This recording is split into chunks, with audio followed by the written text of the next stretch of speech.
Today we are going to show you how to replace an Ethernet expander blade in a Quantum i500 tape library. Please note that the library will not need to be powered down in order to complete this replacement. However, it is advisable that you use the web GUI to back up your current library configuration prior to the replacement. Now that you have identified where the blade physically is, it is time to uninstall the faulty blade. The first step will be to label all Ethernet cables with the port that they are plugged into on the Ethernet expander blade, and then carefully unplug all of them and move them to the side. Now you can physically uninstall the blade. There are no tools required for this, as the blade is held in with two wing latches.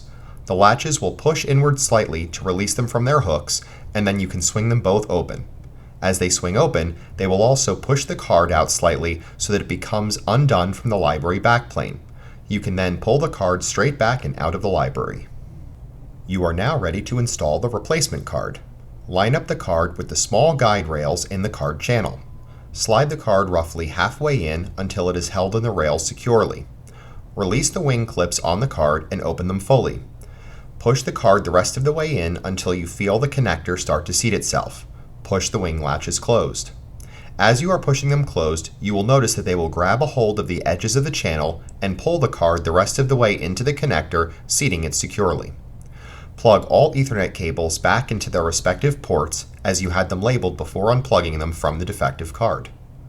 You will now see all lights on the card light up. If the card does not sync properly and you are still unable to use encryption on your drives, please open up a ticket through the Rocket Plus customer portal. Thanks for watching. This has been another video by the Top 10 USA video production team. We look forward to sharing more content with you going forward, so please check out our YouTube channel and please subscribe so that you get notified whenever we release a new piece of content.